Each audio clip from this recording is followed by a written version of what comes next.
hari ini 12 juta anak-anak Indonesia mengalami stunting, kekurangan gizi. Anak yang dalam formative years-nya antara sebetulnya 5 sampai 11 tahun, kekurangan gizi hari ini itu 10 tahun lagi dia akan kekurangan otak, IQ-nya drop 20% itu.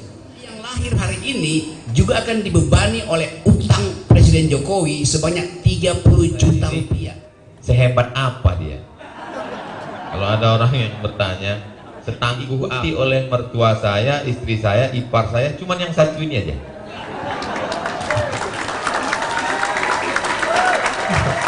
Yang tiga itu mereka nggak hadir. Jadi lama saya mikir, berarti orang sebelah kanan ini jauh di atas saya.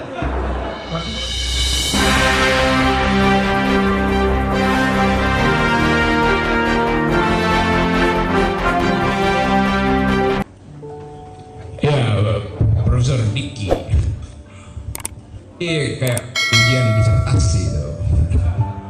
Dan saya mesti cari akal supaya ucapan ini tidak menimbulkan sprindik. Tadi betul diterangkan di situ, mayoritas Indonesia adalah Muslim, mayoritas Indonesia adalah Allah.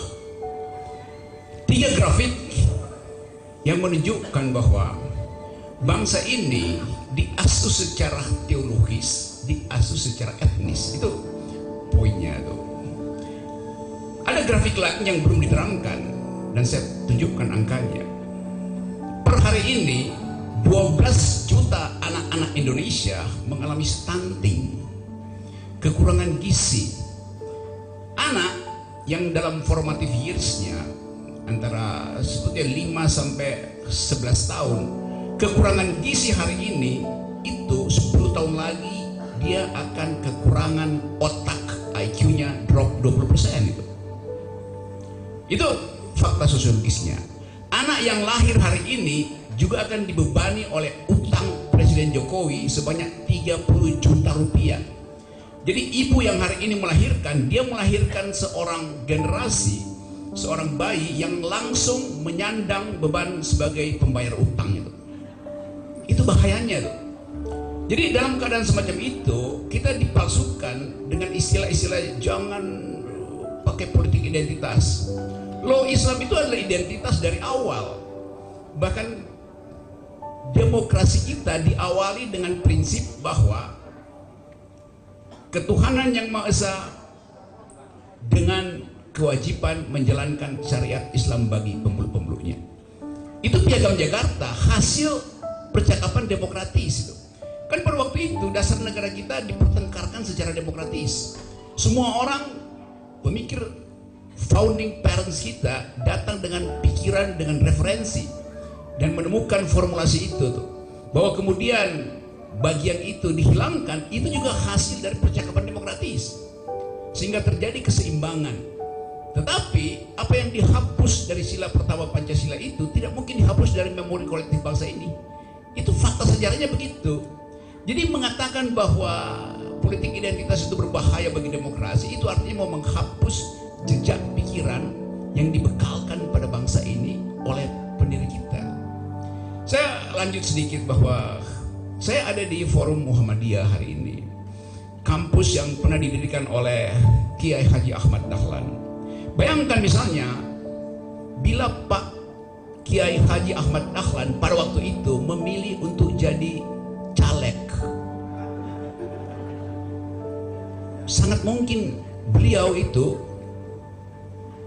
pakai rompi orange hari ini.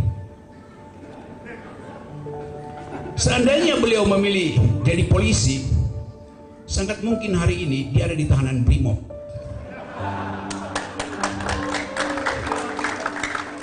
Tapi sejarah hukum alam sudah jadi sunnatullah bahwa Kiai Haji Ahmad Dahlan memilih menjadi pedagog, menjadi pendidik. Sehingga Muhammadiyah sekarang punya 172 universitas. Artinya dengan berapa tadi? 5 juta mahasiswa. Jadi kalau 1 jam aja dosen Muhammadiyah mogok ngajar, IQ bangsa ini drop. Anda bayangkan itu. 1 jam Ustadz Abdul Somad berhenti berceramah, kedunguan bangsa ini bertambah. Itu yang kita sebut sebagai modal pikiran bangsa ini untuk melesat itu. Jadi bagus betul tadi diterangkan bahwa ini kampus berbasis socio-teknopreneur. Teknologi sekarang tumbuh secara eksponensial. Kita bilang kita masuk di dalam masyarakat teknologis 4.0.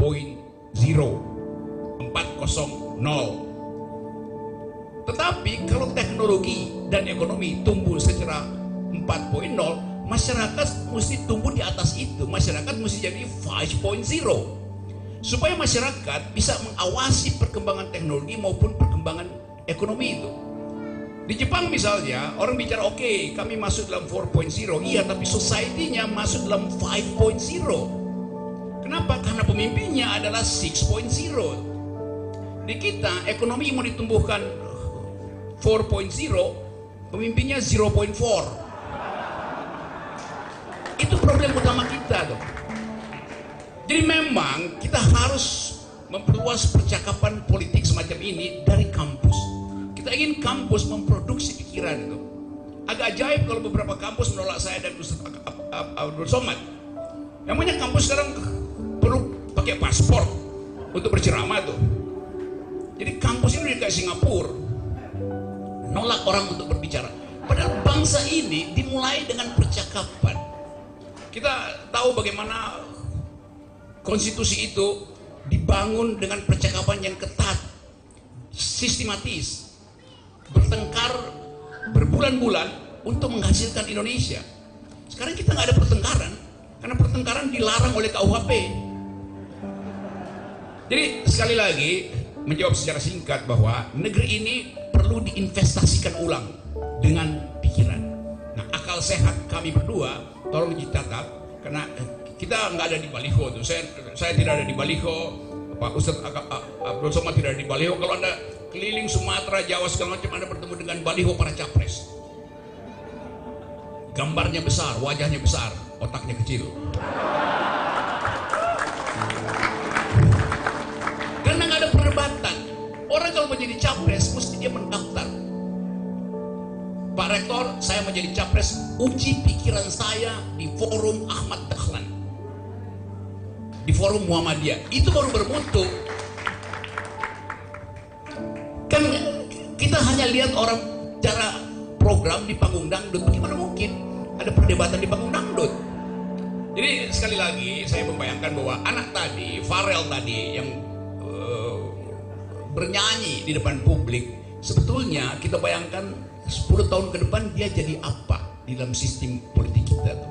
Apa dia mau jadi capres? Nggak bisa, karena dia bukan oligarki. Apa dia mau jadi pendidik? Sangat mungkin. Tapi dari sekarang kita mesti pastikan bahwa Farel harus disediakan nutrisi yang baik buat dia supaya dia tumbuh. Jangan sekedar dia jadi ikon untuk menghibur para menteri. Jadi satu waktu nanti kita ingin agar supaya ada Farel yang mengucapkan pikiran bukan karena sekedar ingin menghibur, tapi ingin menumbuhkan kembali kebiasaan berpikir bangsa ini. Kira-kira itu pengantarnya. Terima kasih. Silakan lanjut, Prof. Pak Ustaz.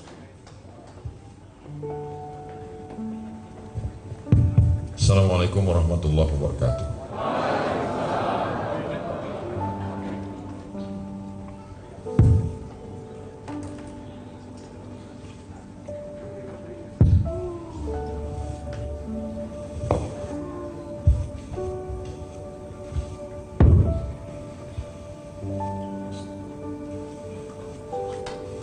Alhamdulillah wassalatu wassalamu ala rasulillah wa ala alihi wa sahbihi wa man tabi'ahu wa mawala. Saya pernah diangkat menjadi penasehat Lazismu, Lembaga Amil Zakat Infak dan Sedekah. Mu itu Muhammadiyah, khair itu baik. Jadi mu khair, orang Muhammadiyah yang baik.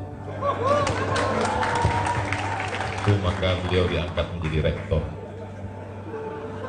Dan syarat untuk menjadi baik itu dalam Islam sesuai dengan bidang saya, syarat menjadi baik itu dia mesti berakal. Karena kalau dia tidak berakal, maka dia tidak baik.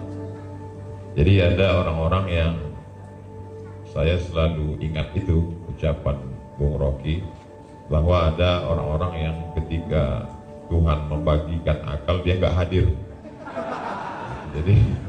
Jadi beliau keliling itu untuk membagi-bagi itu, pembagian ulang. Kemudian di sebelah kiri saya ada Bang Diki Ahmad. Ahmar itu artinya merah, walaupun bajunya jingga. Jadi kalau ada orang bertanya-tanya siapa dia, itu mungkin karena mereka mempertanyakan korelasi. Tapi nggak apa-apa juga, artinya mereka yang mempertanyakan itu masih menggunakan akalnya. Justru yang nggak nanya itu yang kita ragu.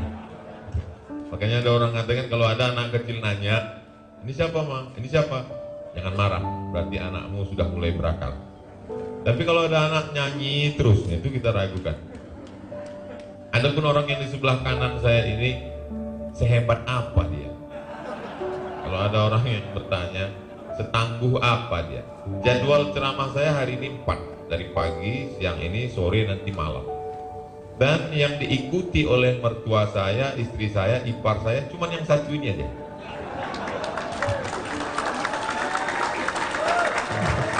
Yang 3 itu mereka nggak hadir. Jadi lama saya mikir, berarti orang sebelah kanan ini jauh di atas saya. Maka mereka datang. Ada sesuatu yang tidak terpikirkan oleh orang, beliau pikirkan. Jadi memang manusia ini diberi kelebihan macam-macam. Tahun 1723, 300 tahun yang lalu, nenek moyang kami, jadi kami bukan orang yang tinggal di pokok kayu, lalu ujuk-ujuk tiba-tiba 17 Agustus 1945 merdeka. Tidak, jauh sebelum itu, kami sudah punya negara, kami sudah punya negeri. 13 juta gulden Sultan kami menyumbang untuk perjuangan negeri. Tapi begitu Presiden Soekarno mendeklarasikan, Bung Hatta dan tokoh founding father negeri ini mendeklarasikan kita merdeka, maka semua pemimpin di Sumatera, sebelum itu mereka ikut berjuang dan mereka ikut melepaskan kekuasaan mereka.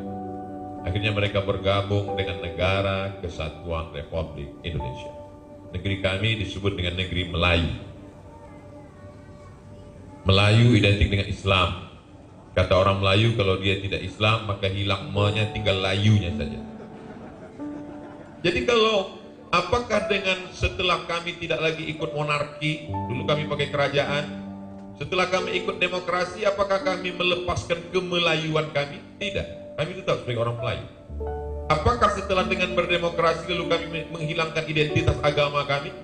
Kami tetap dengan beragama. Kalaulah demokrasi itu menghilangkan identitas agama, maka orang Eropa tidak beragama. Toh pada hari ini mereka beragama. Bahkan di pedalaman Riau, di suku Terasing, yang merupakan program saya setahun masuk 2 kali. Dari mana misionaris datang? Dari Portugal, Portugis, dari Perancis, sampai ke pedalaman hutan Riau. Mereka pakai demokrasi, tapi agama tidak hilang. Jadi kalau ada orang ingin menghilangkan identitas agama, maka sesungguhnya apa bedanya dengan Belanda dulu yang Snoeck-Oorkongen menasehat, sebagai seorang penasehat beliau membuatkan satu penjara di Pulau Sabang yang sampai hari ini masih ada, khusus memenjarakan orang yang berjihad melawan Belanda. Jadi manusia yang baik, muslim yang baik waktu itu silakan sholat, silakan bersolawat, silakan maulid, tapi jangan lawan Belanda. Kalau melawan itu berarti gila. Orang gila dimasukkan ke dalam rumah sakit jiwa yang dibangun di Sabang untuk itu. Jadi definisi orang gila waktu itu adalah orang yang berpikir. Maka orang yang berpikir, orang berakal ini, maka dia mesti dipenjarakan. Tapi yang namanya penjara, dia tidak bisa memenjarakan akal, dia hanya bisa memenjarakan fisik. Makanya Buya Hamka dipenjarakan, tapi akalnya tidak terpenjara. Akhirnya lahir tafsir Al-Azhar. Siapa saja ingin memenjarakan akal, sesungguhnya dia sudah membebaskan akal. Kenapa? Karena justru dengan fisik terpenjara itulah akal semakin melanglang buana. Jadi kalau hari ini ada orang dilarang untuk berbicara di kampus, padahal sebetulnya yang paling layak untuk melarang itu adalah kampus-kampus Muhammadiyah. Kenapa? Karena dengan berkelilingnya kami di dekat-dekat muktamar ini kan berpeluang untuk kami mencalonkan diri sebenarnya. Itu peluang begitu besar, begitu. Walaupun kami tidak ada baliho kami, kata Bang Rocky, baliho kami nggak ada. Tapi di hati mak-mak garis keras itu kami ada. Nah, oleh sebab itu bahwa dengan berdemokrasi sesungguhnya kita sedang dibebaskan untuk berpikir. Bertarung itu pertarungan argumentasi, pertarungan kata yang keluar dari pikiran. Maka dalam satu ungkapan dikatakan innal kalama la fil fuadi. Kata itu sebenarnya letaknya di dalam hati dan pikiran. Wa inna ju'ilal lisan, diciptakan lidah untuk mewakili apa yang ada dalam pikiran. Jadi kalau lidah tidak boleh berkata, tulisan juga tidak boleh, orang tidak berbicara, kita sudah mundur beratus tahun. 500 tahun Renaissance, masa pembebasan akal pikiran, orang sudah maju, kita masih memenjarakan itu. Dan kalau kita perhatikan, kemana arah demokrasi kita? Jadi kalau kita lihat hari ini dengan 20% PT, itu sebenarnya kita semi monarki lagi. Siapa yang bisa terjun ke sana? Tentu saja orang yang punya modal besar, yang punya partai besar, yang lolos 20%, yang punya serangan pajar isi amplop kain sarung dan sesuai dengan kebutuhan. Nah, jadi lagi-lagi sebenarnya bajunya demokrasi tapi isinya adalah monarki, orangnya itu juga. Jadi kalau kita katakan identitas Islam adalah akal, ketika Allah Subhanahu wa taala bertanya dalam Al-Qur'an, dalam banyak pertanyaan, "Afala ta'qilun?" Kenapa kamu tidak gunakan akal? "Afala tatafakkarun?" Kenapa kamu tidak berpikir? "Afala tatadzakkarun?" Kenapa kamu tidak ingat? Ingat salah satu kerja akal, dan kita ingin disuruh melupakan sesuatu. Kita dikeluarkan dari akal kita. Dalam Al-Qur'an ada satu ayat bercerita tentang neraka khusus. Neraka ini diciptakan Tuhan khusus untuk orang yang tidak pernah menggunakan akalnya. Lau kunna na'qilu, andai kami pernah menggunakan akal kami. Lau kunna nasma'u, andai kami mau mendengar. Au na'qilu, dan kami mau berpikir. Makunna min ashabis sa'ir, kami pasti tidak akan masuk neraka sa'ir. Jadi kalau selama ini orang mengatakan dosa itu kalau mabuk, dosa itu kalau berzina, dosa itu kalau korupsi, tapi ada neraka khusus, dosa khusus, yaitu dosa orang yang tidak mau menggunakan akal, tidak berpikir. Tapi hari ini berpikir itu sesuatu yang eksklusif, sesuatu level tinggi.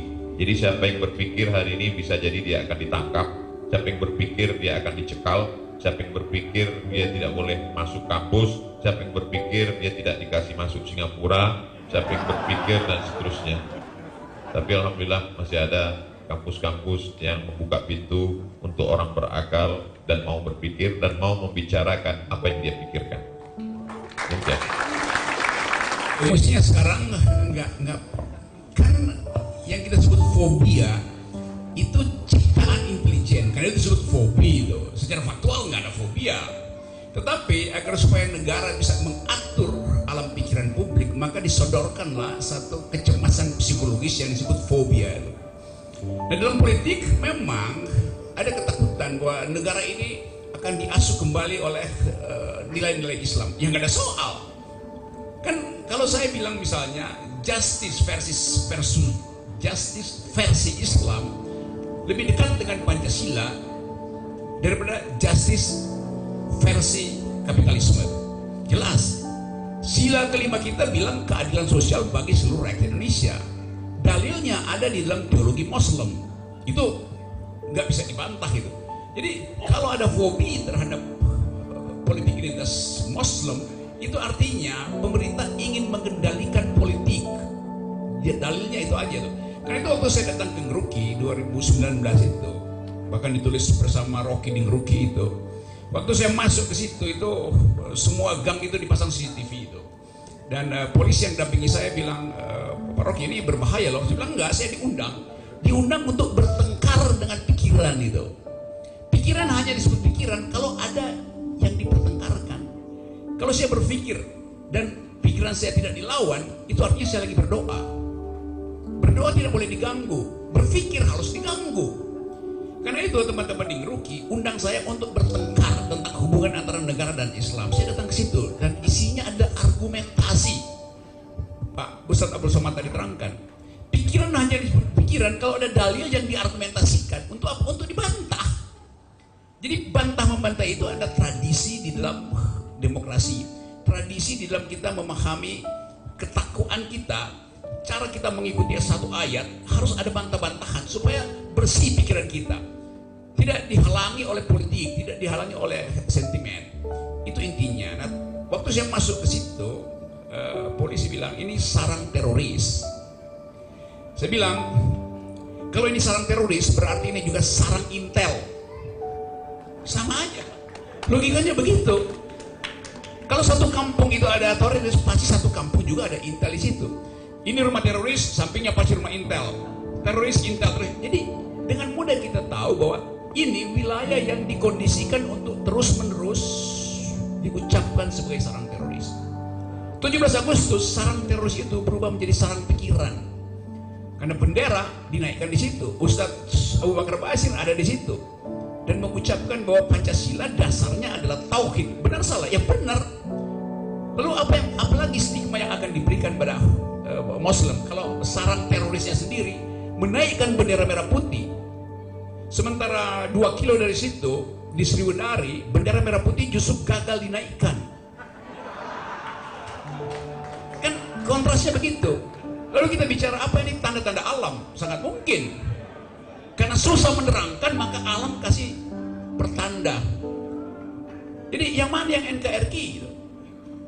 Saya dengar tadi dengan bagus seluruh pidato presiden, seluruh keterangan para politisi tentang kemerdekaan itu akhirnya dibatalkan oleh keadaan ekonomi politik kita yang berantakan hari ini. Nah, untuk mengingatkan kembali apa yang namanya perjuangan, puisi dari emak-emak tadi itu sangat syahdu dan sangat membekas.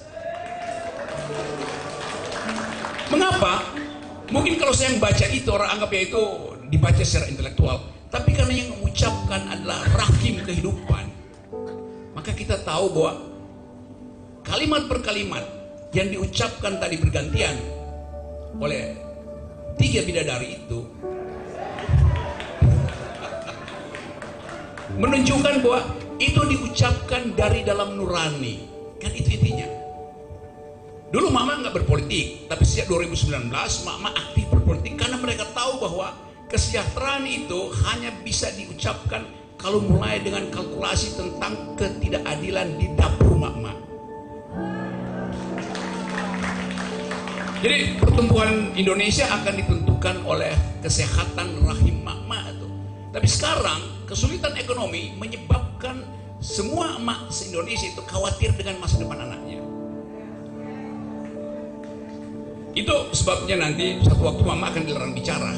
Karena politik mama itu politik yang paling jujur. Dulu mama disebut, kalau mama ngomong dia nggak usah didengar dah. Dianggap mama itu the unspeakable, yang nggak mampu bicara. Sekarang dia the unstoppable, yang nggak mungkin lagi ditahan untuk tak tertahankan untuk bicara. Jadi sekali lagi balik pada soal tadi, negeri ini secara antropologi memang bertumpu pada identitas. Pak Jokowi kemarin pakai baju etnis, itu juga politik identitas. Pak Jokowi bercakap-cakap dengan lingkungan sekitarnya pakai bahasa Jawa tuh, walaupun dia presiden harusnya pakai bahasa Indonesia, itu politik identitas tuh. Nah, sekali lagi kemampuan kita untuk membedakan bahwa yang disebut politik identitas adalah keinginan untuk memaksimalkan cara berpikir awal kita yang memang dasarnya adalah identitas. Muslim adalah identitas, kejauhan adalah identitas. Waktu bangsa ini didirikan perdebatan bagaimana bentuk negara. Ada yang ingin bikin negara Islam, ada yang ingin bikin negara liberal, bikin negara komunis, balik lagi pada kesultanan. Semua itu ada pertandingan identitas, tapi diasuh oleh pikiran.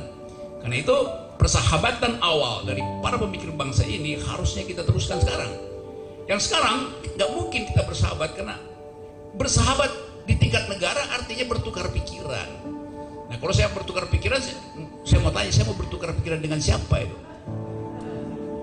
Jadi sekali lagi, fasilitas yang disediakan oleh demokrasi adalah pertengkaran pikiran secara argumentatif, bukan saling tembak-menembak, apalagi menembak tembok gitu. Oke, baik, silakan Pak Ustadz. Kira-kira soal keumatan, apakah ada yang salah dari kita soal Islamophobia ini? Adanya datang dari kita sendiri. Silakan. Ada namanya aquaphobia. Fobia takut. Aquaphobia takut melihat air. Jadi orang barat itu memang bawaannya takut melulu.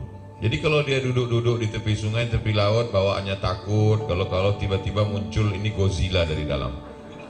Kalau dia lihat banyak mobil parkir, dia takut. Jangan-jangan ini mobil berubah jadi robot namanya Transformer.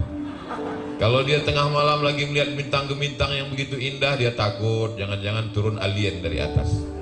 Jadi memang orang kalau otaknya memang ketakutan, itu memang apapun dia takut melulu. Seperti meniru bahasa Bang Rocky, bidadari tadi. Mereka kan ngomong 3 kali itu. Itu kalau didengar oleh orang yang tergantung siapa yang mendengar. Kalau didengar oleh orang yang ketakutan, itu bisa dia, ini jangan-jangan orang kerasukan setan, jangan-jangan orang kesambet.